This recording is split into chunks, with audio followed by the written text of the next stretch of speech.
think we've got a decent number, so I'll start now. I'm Tracy Bradwell. I'm the Land and Viability Director at Red Loft. I'm just going to do a quick introduction before I hand you over to our expert presenters. Just to let you all know that this is being recorded, so that's really just for information. And I'd like to say welcome to the first of our Bitesize broadcasts, developing during uncertain times. A little bit about Red Loft, who we are. We're a multidisciplinary development consultancy. We work for housing associations, local authorities, and private developers. We have got a dedicated team of about 50 people, and we have expertise in financial viability, independent advice on development proposals, and we work across London, South East and the South West, and go up as far as the home counties. We also have a sales, marketing and lettings team. And you can see on the slide the number of different clients that we work with, some of those. After the presentation, which is going to begin shortly, we will do a question and answer session, but I'd like you, if you could, put the questions into the chat and then we can ask them at the end. And on that basis, I'm going to hand you over to Emma Davies, Sam Phelps and Chris Martin. Yeah. Hello, everyone. We're just going to introduce ourselves now. I'm Emma Davies. I started working for a housing association nearly 25 years ago now. I started back then in customer service and tenant support, and then I moved over to socio-economic regeneration projects, and then into development, and I've been working in development ever since. I've worked for various councils doing education projects, housing, commercial and other types of schemes, and I've also worked for a local enterprise partnership on wider regeneration issues. Afternoon, everyone. I'm Sam Phelps. I've been 7 years at Red Loft now, working in housing with both large and small housing associations. I was previously at a large housing association. I've tended to work more on the delivery side of development, so planning and design, legal, construction. We've delivered a number of these risk workshops for councils and also to Red Loft staff now. I've been probably long enough in the industry for one of my first schemes involved eco homes and modern methods of construction. Also involved in the purchase and repair under a single regen budget. We've gone through, financial crash in 2008 and a change from government from Labour to the coalition government in 2010. So while we're sort of going through risk and uncertainty through this presentation, I just thought a bit of background and things that have sort of resonated with me throughout my working life just sort of helped inform these slides. So today we're really this is what we're going to cover, and we're really excited that our attendees come from a range of different organisations across the development spectrum. So we've got councils, large and small HAs, as well as some consultants, listers and contractors. And as you can appreciate, this is such a broad topic. We're really pleased you've joined us. Hopefully this session will highlight some of the challenges and uncertainty we think the sector's facing, and we're going to explore some risk mitigation opportunities. And taking obviously risk in the title, we want to see how important it is to embed a risk culture to protect us from the worst. Emma and I have probably got about 20 minutes on the slides, and then we're going to hand over to Chris Martin at Martin Arnold to go through the EA view. Okay, so what's uncertain? I feel that we all seem to be waiting for a return to the new normal, forgetting that normal has always been uncertain. But having said that, it just seems that over the last few years, all these uncertainties are piling up. I'm not going to read them all out. It's quite a busy slide, but I think most of us will be familiar. But I know from speaking to clients, they're telling us that the sheer amount of the range of regulation, the economy, and just the change in government leadership, as it might be a change in government, and the way that we view sort of uncertainty, it can be positive or negative. It does depend on our own personal outlook and disposition, but I think in some ways, all of this can lead us to be feeling overwhelmed. And what we want to come across in this session today is that uncertainty doesn't have to be overwhelming, and a sort of do nothing or wait and see approach might work, and it might work for some. And whilst we have little control over the external environment, we can influence how we want to approach it. So I think what we want to get across today is ultimately Red Loft want our clients and the whole sector actually to be ready if and when times change, because things, when they do change, can move fast. And good risk management is just one of our tools in our ammunition to find a bit of stability in that chaos. So with both development and risk in our session title, it's probably worth stating that development, as we know, as we work in it, is inherently risky. So, you know, risk management, it's not something that we do just in challenging times. It's we do it whether it's challenging or not. I thought it was just worth putting that slide in, as it just shows a hierarchy of risks from strategic risk through to individual project risks. And throughout the whole process is that identification of risks, analysis of risks, how we respond and how we report.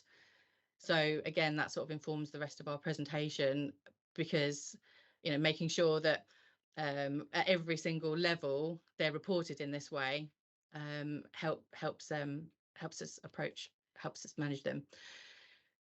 Just worth noting as well that because when we're putting these together and we sort of put some slides together, it's worth noting that risks aren't issues and they're not challenges. So a lot of those things on that first slide, we might think that it's a bit of an issue or challenge, but we have issue registers, and that's something that's already happened and something to be overcome, whereas a risk is something that might occur in the future. Okay. So this is quite a small slide with the bar chart, and it was coincidental because we were looking at themes for our Bitesize broadcasts, and when risk came up, there was an article in Inside Housing, and that was, they surveyed 100 largest housing associations and asked them what they thought their biggest threats were. And actually, I think it's really similar to what we identified and what others have been reporting. So won't read them all out because we want to be obviously specific to development, but you know, some of the bar charts on there show that people are worried about new build and sales exposure, legislation changes, quality of existing stock, funding and lending, our sustainable commitments, and fire and building safety.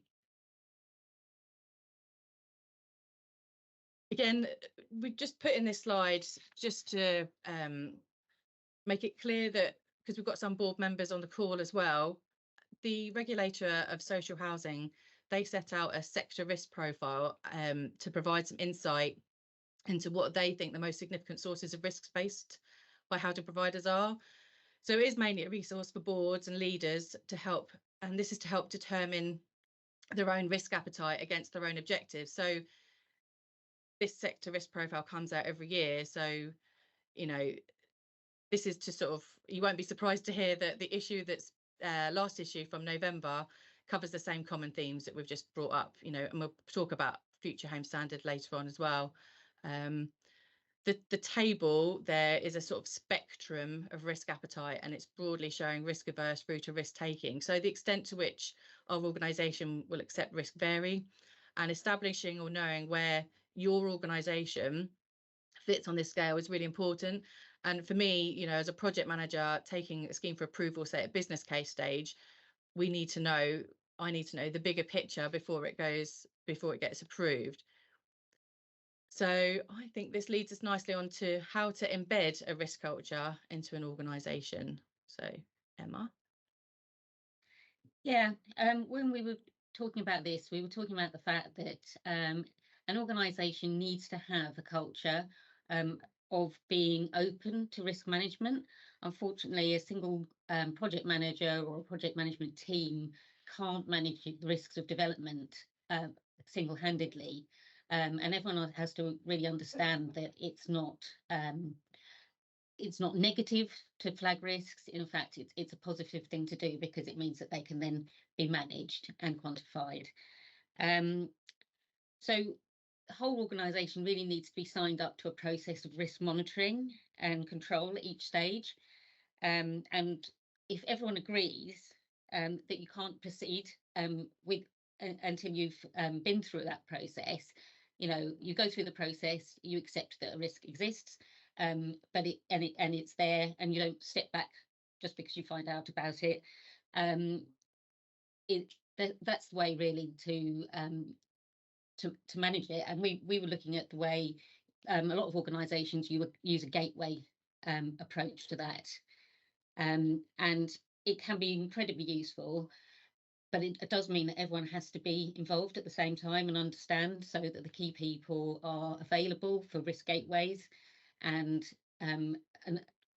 you can do that if everyone understands it. But you can also have somebody called a risk manager or risk champion, who then communicates with everyone across departments, and may even speak to operational people as well as strategic and even elected members. So the risk monitoring and control process, probably most people will recognise a gateway approach. It can sometimes seem a little bit overwhelming, or too involved, particularly when we're being asked to move quickly. And it can be set up to be as onerous or complicated as it needs to be, relating to the size really and the complexity of the project. But the point of it is that if everyone understands it and is available for decision making as they go through those particular stages, then as you move on, if a risk does arise, everyone's prepared for it. And really, you need to be thinking of what's going to be a risk at Gateway 4, at Gateway 1, and so on all the way through.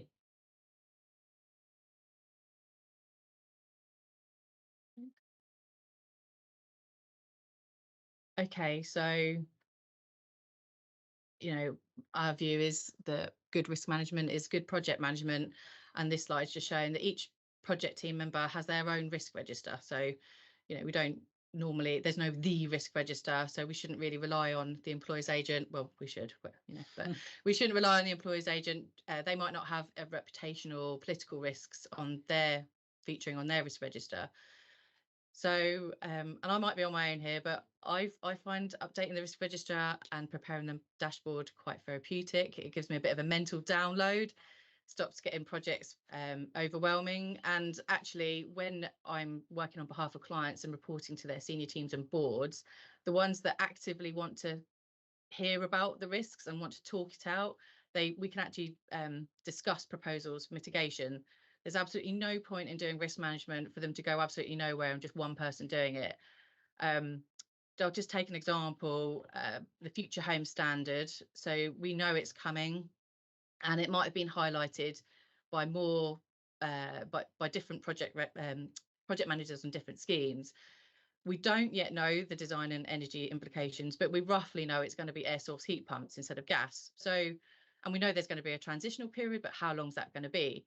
So on the risk register, we'll have, well, do we revisit the design? How much is it going to cost to revisit the design? What's the delay?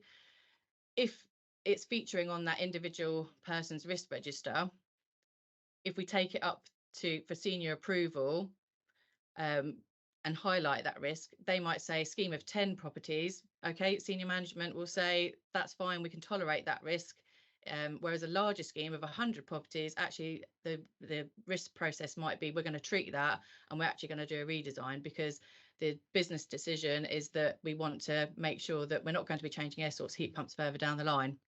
And just to say that, some might think that telling senior managers about potential risks makes them more open to criticism and maybe even more work.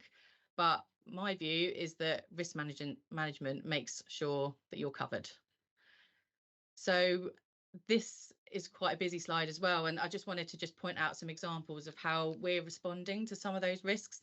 I think Martin Arnold probably go on a bit more about the contractor insolvency and increased construction costs, but just one example of where we helped a client by undertaking a deep dive into the contractor's financial accounts, and as a result we set up a project bank account. So that's where sort of key subcontractors get paid even if the main contractor goes insolvent. So that was just one sort of risk management technique. Leadership, and obviously we know we've had a fair share of change in leadership. But we know that development schemes take years in the pipeline, especially long-term regen schemes. So there's bound to be a change in leadership, if not government. So one of those treatment options would be a resident ballot. It's very hard to disagree with 85% in favour of the scheme. It's hard for another political party to put the brakes on, and also it stops more vocal opposition for the the top 5% that might be opposing it. Legislation changes. I think becoming members of organisations such as the Housing Forum, which we're part of, and joining forces like the G320 do, it gives strength in numbers to be able to lobby government. And they provide lots of insight reports, and one of those that I saw recently come out was on the joint venture forum, whether JVs can weather the storm. So I thought that's quite interesting. Charging and lending, again, we see in the press, or the housing press, that housing associations have already sought investment from institutional investors. A lot of those are now ESG linked as well, and it's just to say that there is a limited amount of money out there. Some banks are willing to lend, but it's getting ready for charging, and we're helping some housing associations with getting their charging portfolio ready for as and when they would be ready to take on more work potentially.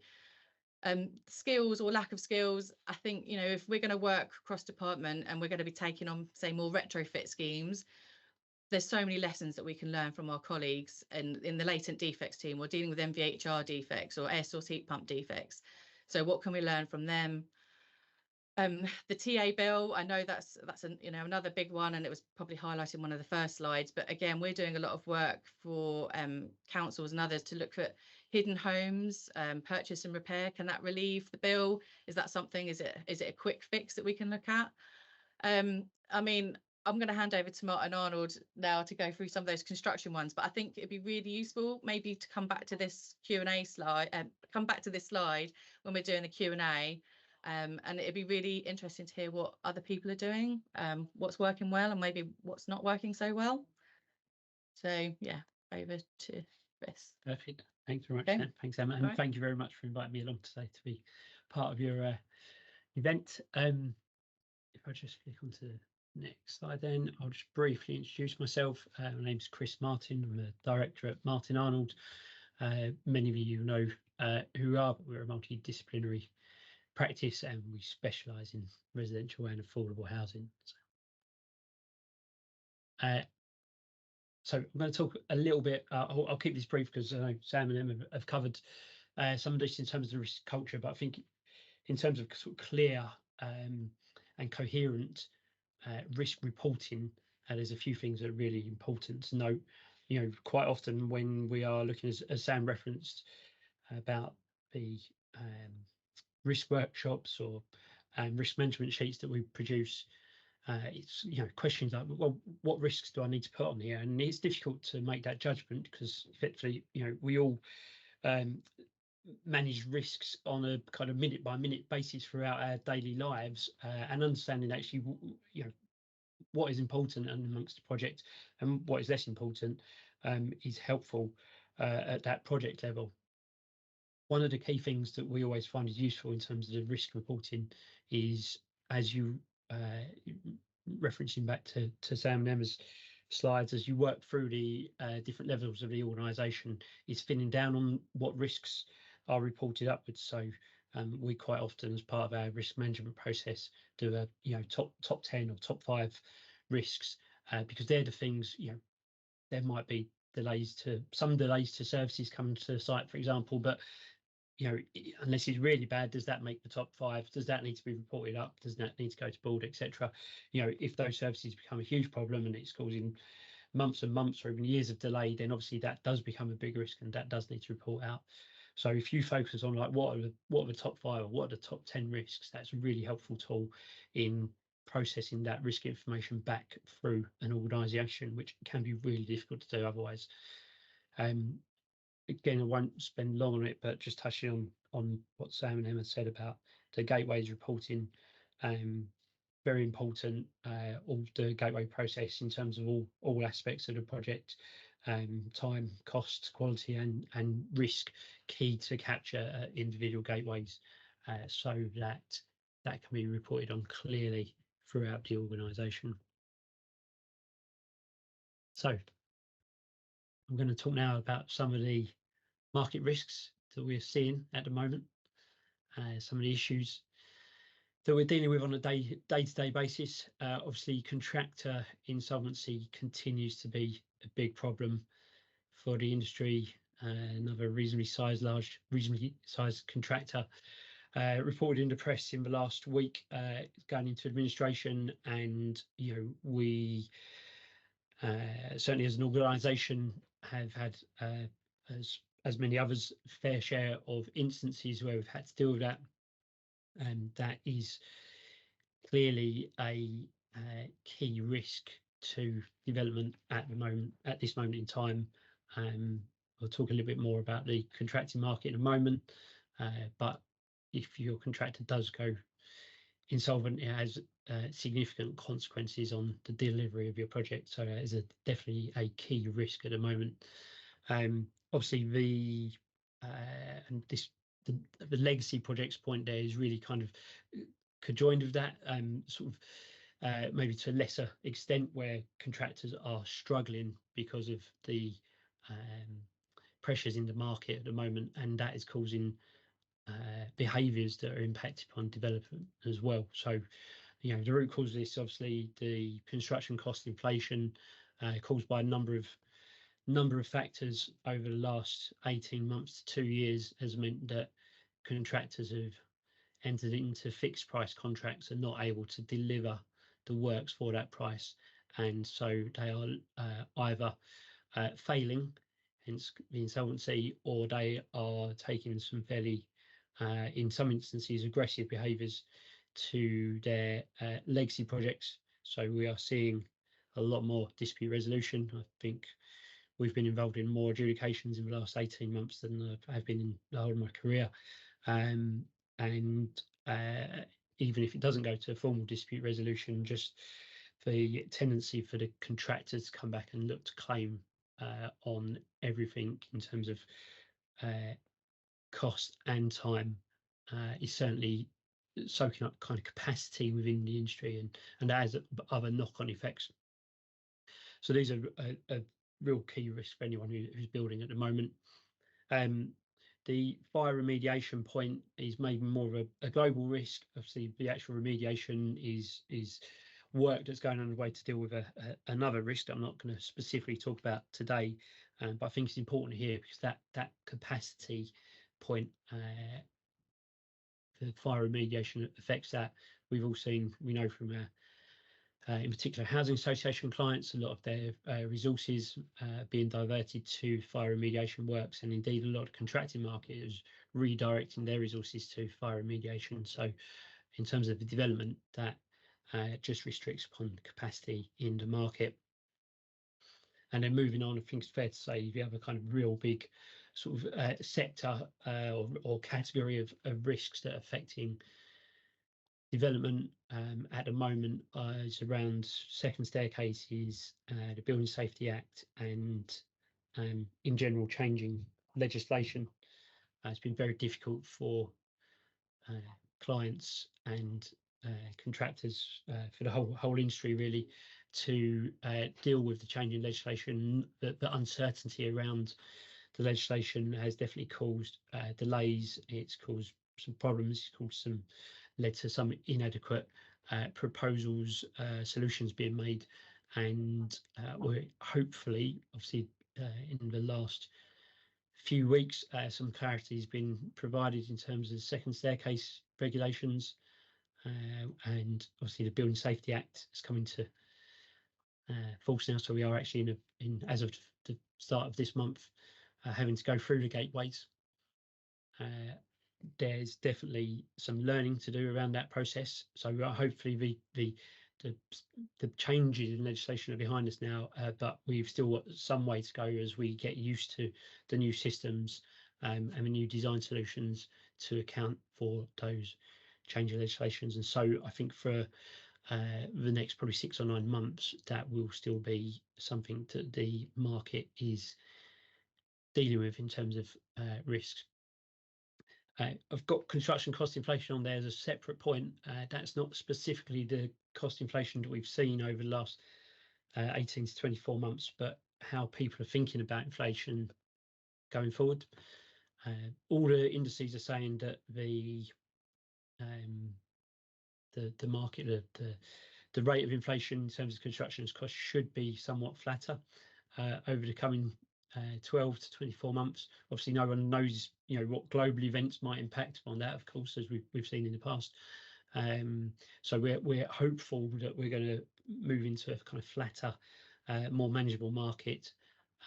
But I think people's perceptions around cost inflation are much more acute now because of the last 24 months. And so we are certainly seeing organisations within the market treat inflation differently because they don't want to get burnt again if something does happen in the future. So I'll talk more about that in a moment. So there's some of the risks in the market at the moment. How is the market responding to those risks? I think on the market risk point, a number of those factors are coming together, which puts our traditional design and build procurement route under some pressure. A lot of conversation around how that procurement route, which we're all so used to and so fond of, is going to react to the change in legislation, particularly around submission of details at Gateway 2. A number of people got different ideas around that. Likely we're going to see a lot more two-stage tendering. But because of the changes in legislation, because of the uncertainty in the market, because that last point I made on the previous slide about the people's changing views to how they treat cost inflation, we are seeing certainly contractors pricing a lot more risk into design and build contracts which are going forward at the moment. And that, on paper, in terms of board reports, etc., that is an increase in cost that they're seeing. But in reality, some of the underlying costs aren't increasing. It's the change in attitude to risk to deal with all those things in the market at the moment. And that is going to further impact upon viability of certain projects. Prolongation is important point, specifically if you're talking about large projects, how you deal with time, and that that acute awareness in the market at the moment of that things will change. We've seen so much change in the last couple of years that people are expecting. They've become aware of that change and they want to make sure that they're not caught out in the future. And I think where I'm going to with this is that that risk needs to be shared within the market. It's not all about putting it on the contractors. I don't think that's a sustainable approach because that's just going to ultimately result in terms of extra costs.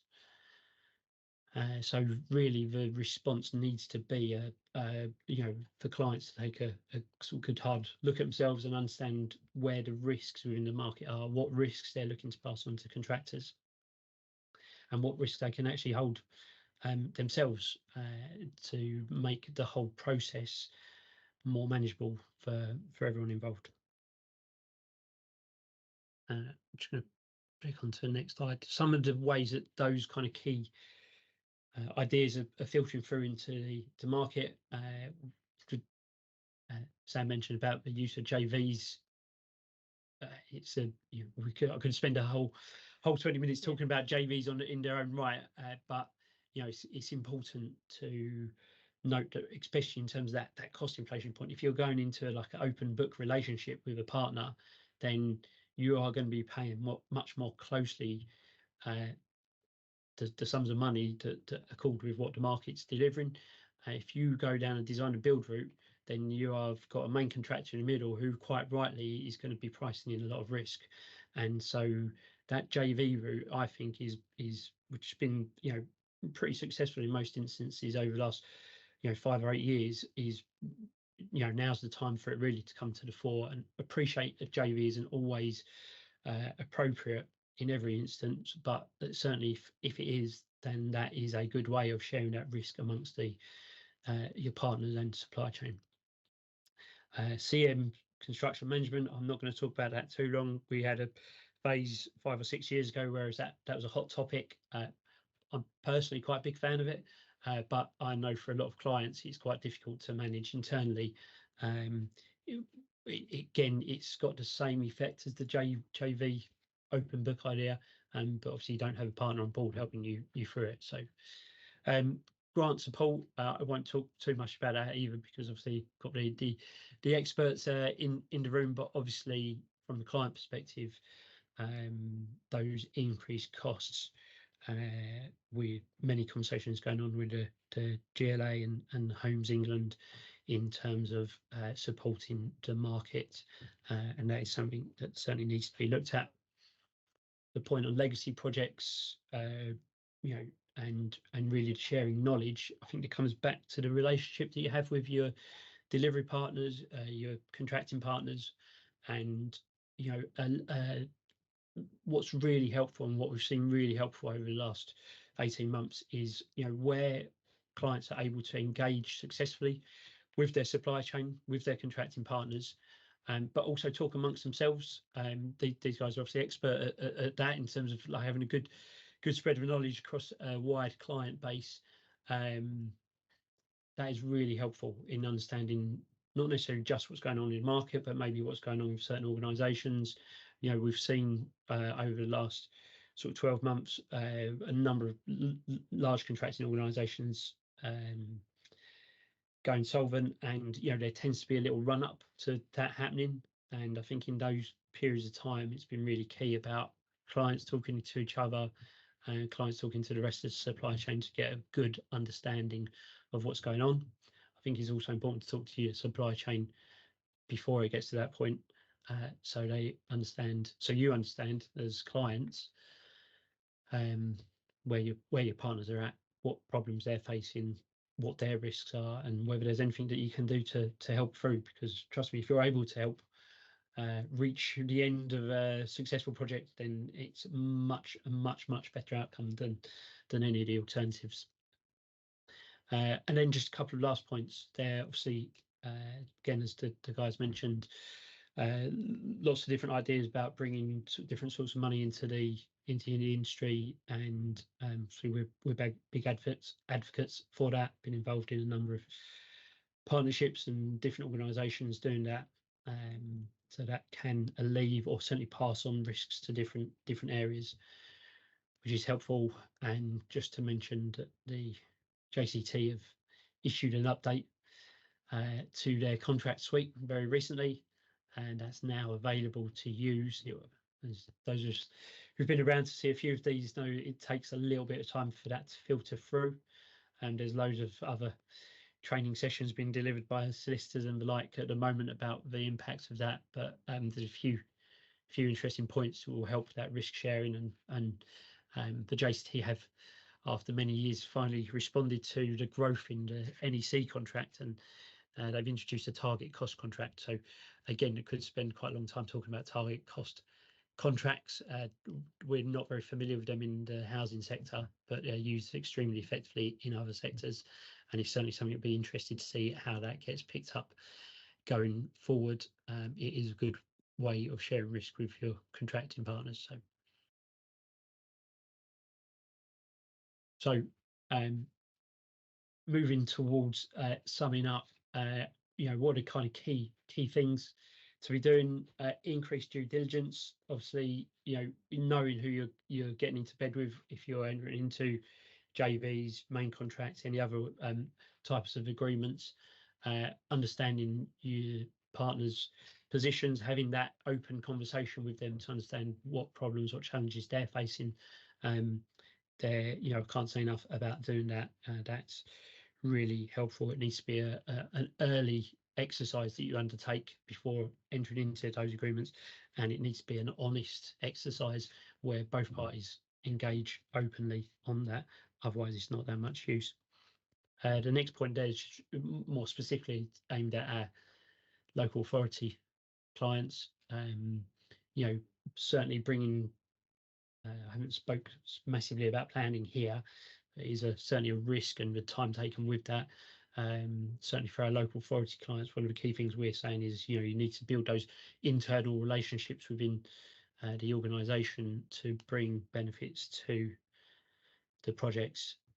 And then, talking about programme and review and delivery, that's looking across your programme at all your sites, understanding where the problems are, and where problems will likely be.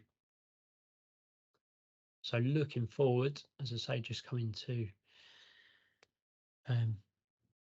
the end here, what do the next 12 to 18 months hold for us?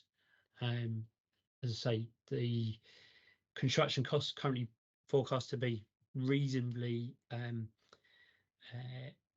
flat, but there are factors in the market that could push that again. Obviously, we've seen the impact of global events on some supply prices. We have a real underlying shortage of staff and labour in the construction industry at the moment. That is going to be a continued upward pressure on construction costs for the foreseeable future. That point on the contractors is really coming back to how the contracting market assesses risk and what value do they put against it.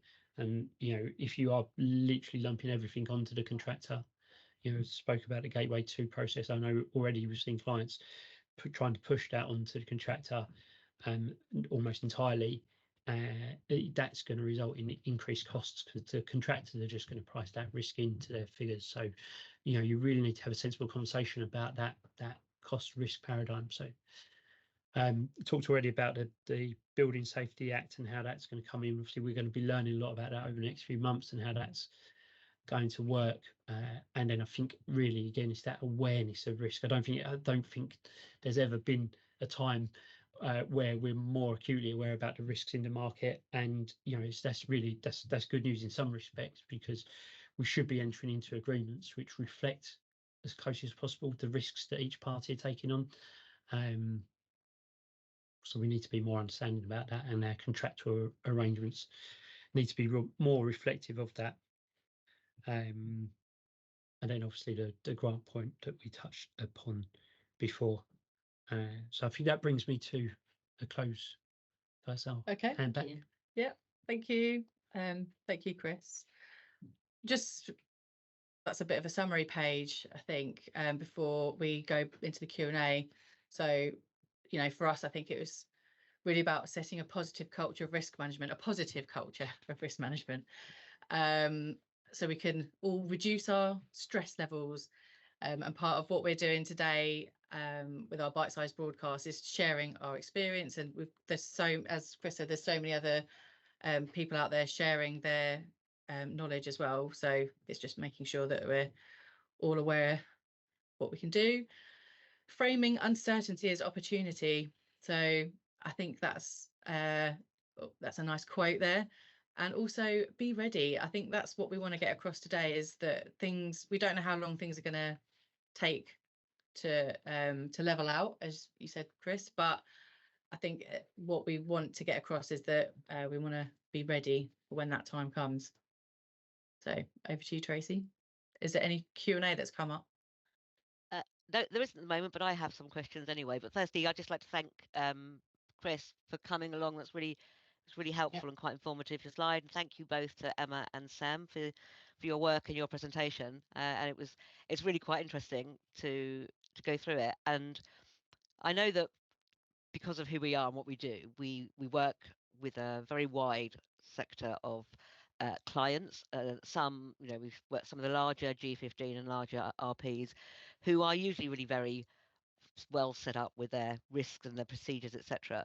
But we do also work with some smaller clients who and some councils who haven't done lots of development previously or for a long time, and therefore aren't necessarily familiar with all the processes that you go through. And this can be for Emma or Sam, really. But I was just, if you're, we're talking about how important it is to have the risk matrix and the controls and how you need to be reporting on this monthly, fortnightly, or bi-monthly, whatever the agreement is. If that process isn't embedded in an organization, how do you go about persuading them it's a good thing? Yeah. I have had some experience of this, and you can look at setting up a project board. So sort of one representative from each department who meets sort of, it could be monthly or it could be less than that, to discuss where the project is, and just keep them abreast of what the situation is. And the way I always see this with a project board is that the project manager or development manager is not part of that board.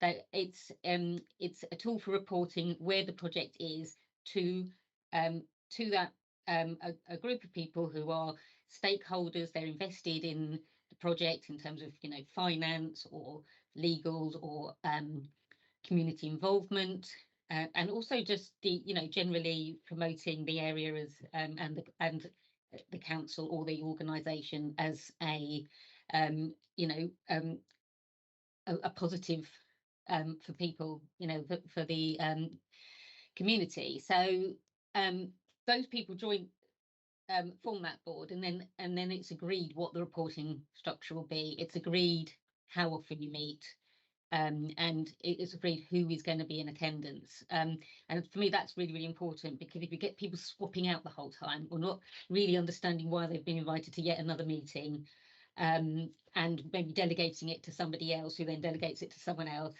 and so each time you meet there's a different bunch of people around the table, unfortunately that does not tend to work too well for risk management, because it, you know, people aren't going on the journey, and so and then, you know, you can decide whether you're going to put, you know, bring a risk register and a report, or whether you just, if it's a small project, maybe even just have an informal discussion.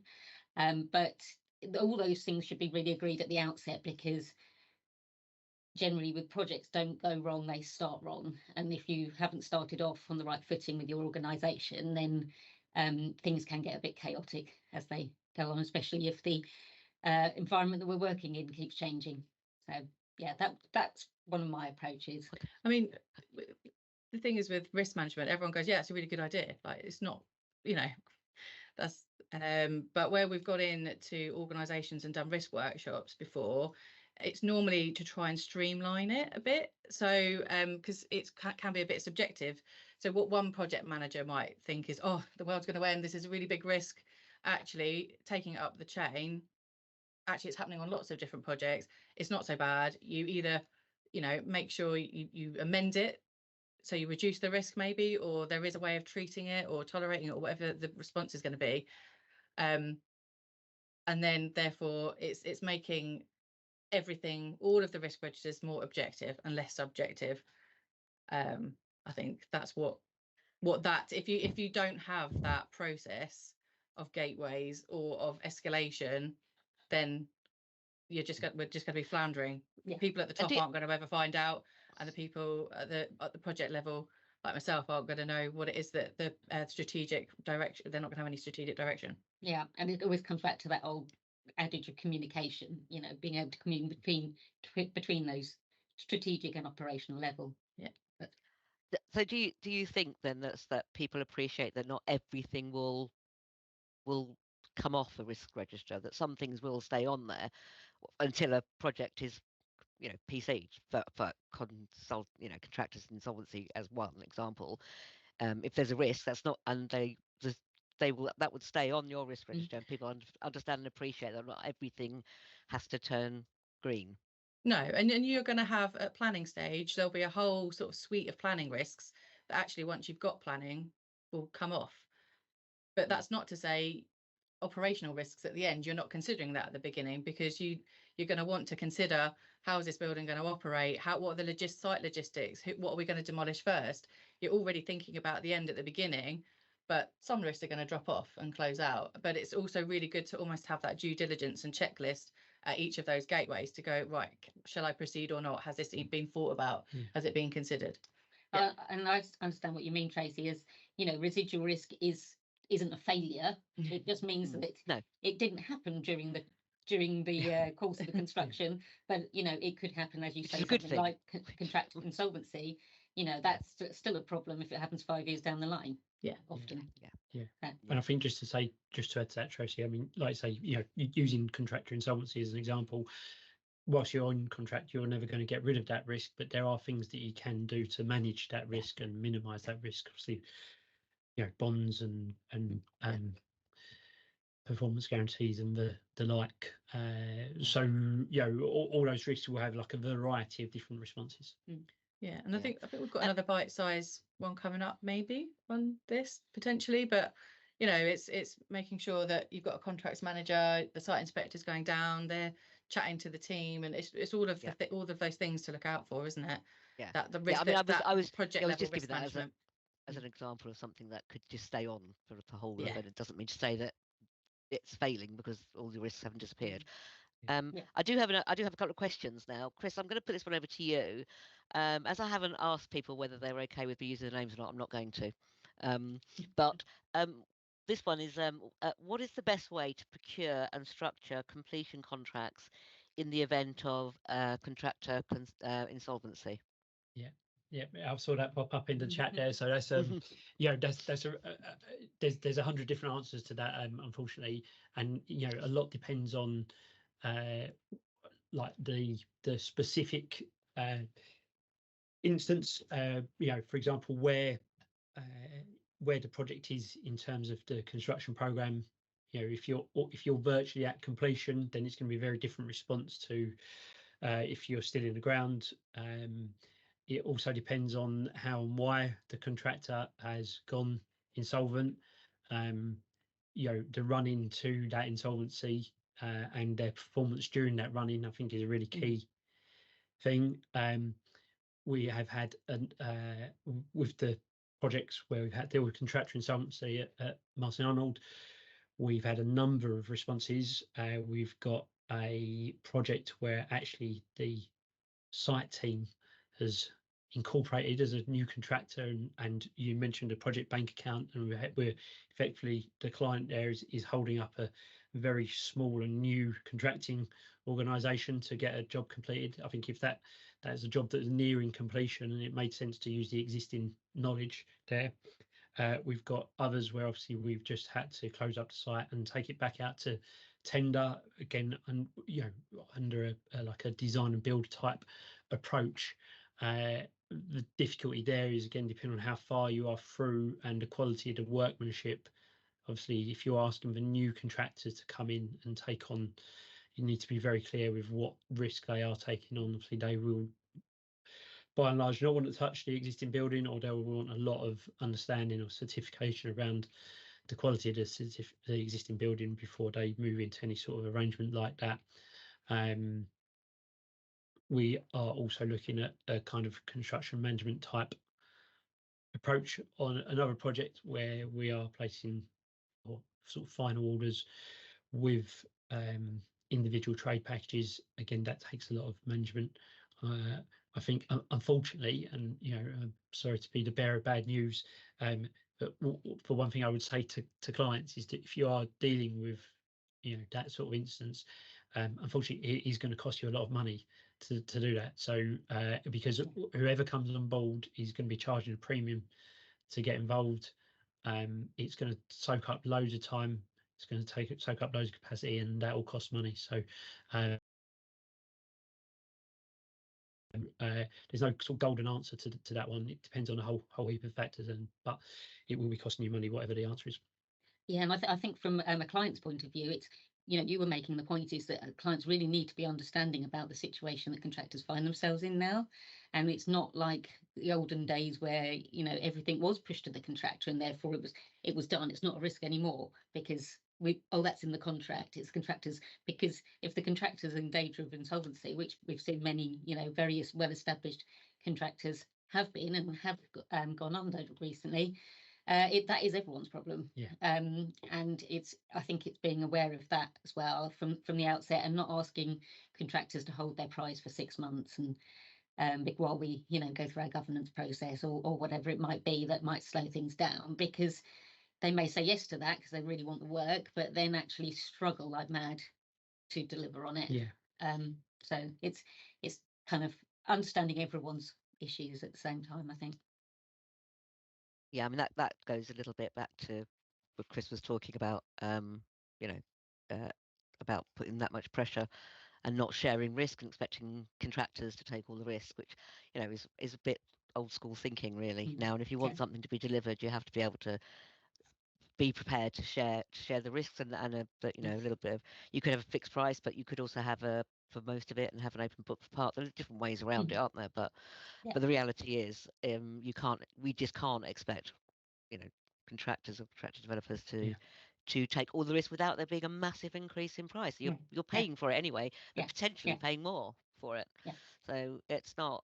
There's another question here. I think this is a bit of an open question, but I'm going to ask it anyway because it's here.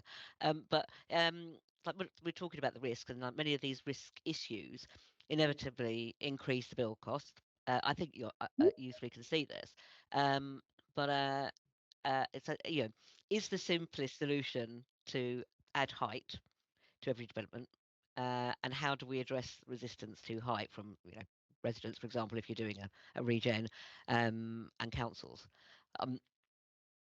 I don't have the answer to that.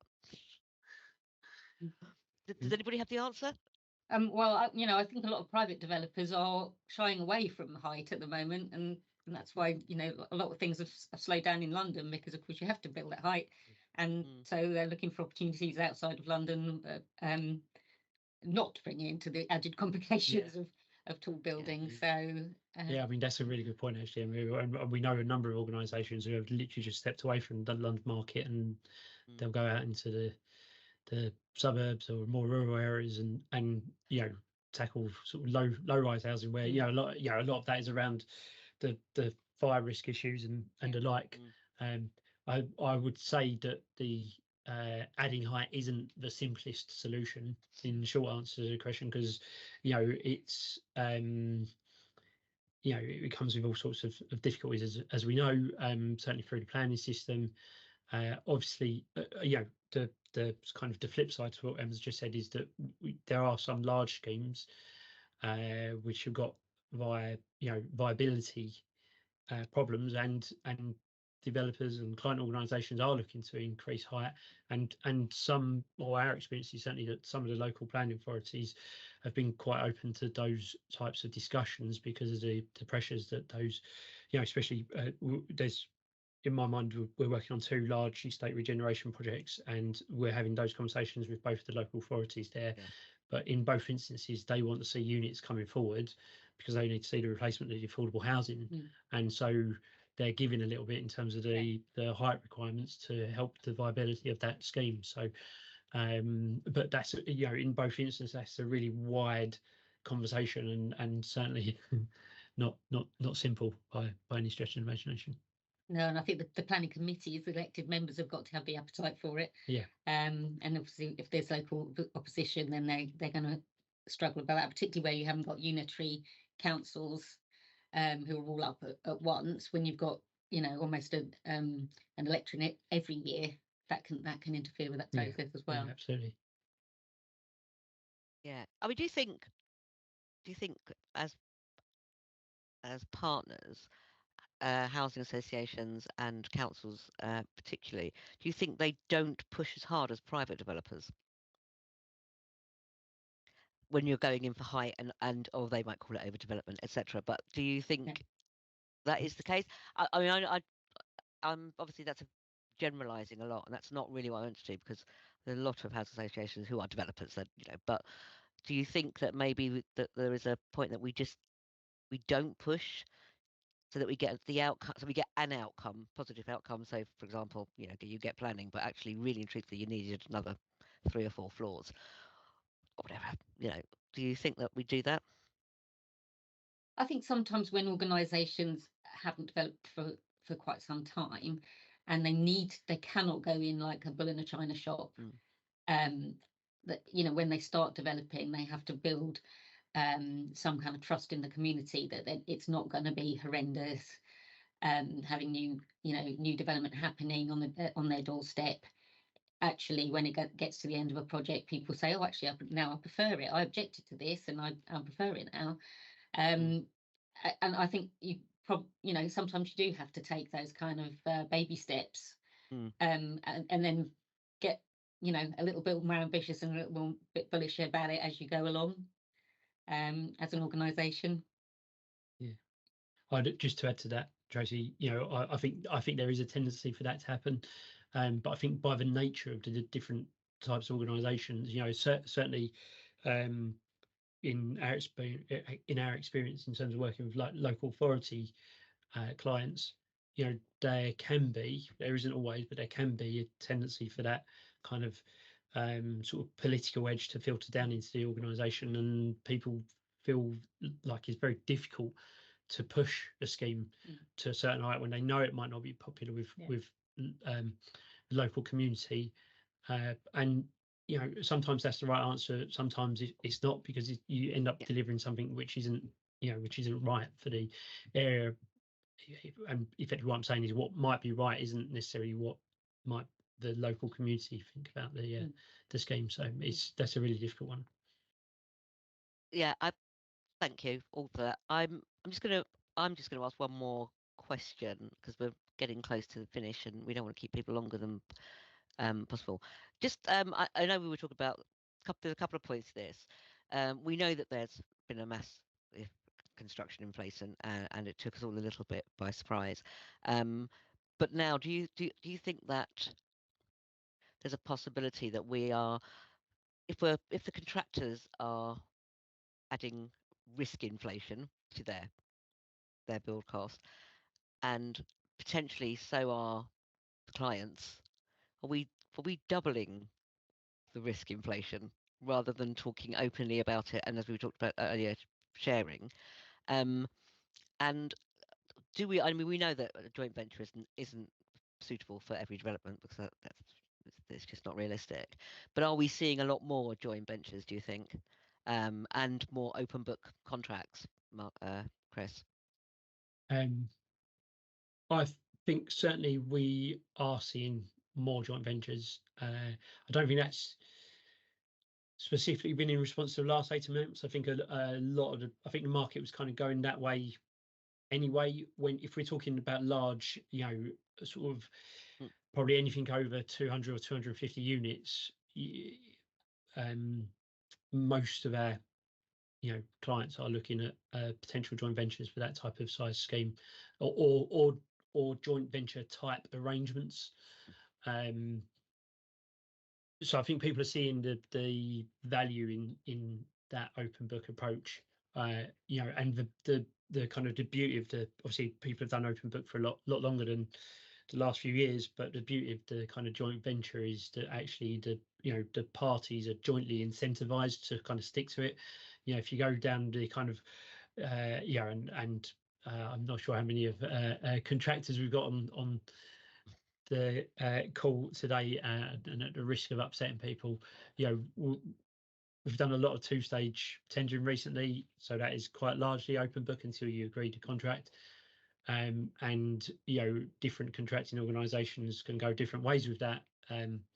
Some people are like, it really is genuinely open book, and you really feel as though they've bought into the project, and that can deliver really successful outcomes. And other organisations don't take that approach, and see it as they're the only sort of party in town, and the client's not going to walk away, so let's go for it commercially and see what we can get. So I think it does depend. We are certainly, I know certainly from our experience, we're doing loads more of that type of role, cost reviews, package reviews, in terms of like looking at trade contracts and how that's filtering through into sort of main contracts. Yeah, and I think from a development management point of view, if the client, or whether you're Loft, you need to, if you're going into a two-stage design and build, or any two-stage process, is that you need to set the tone from the start, and you say to the contractor, look, you're working with our cost consultant in a collaborative manner to put our cost plan together.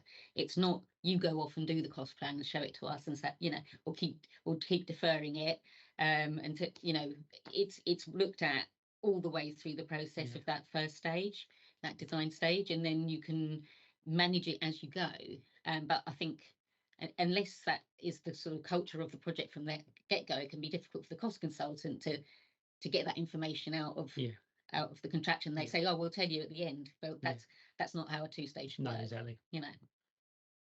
Right. Okay, I'm gonna have to leave it there because we are 1 minute past our allotted time. I know people have to get back to work. I just want to say thank you again to Sam and Emma, and many thanks, Chris, for joining us from Martin Arnold and helping us with this presentation.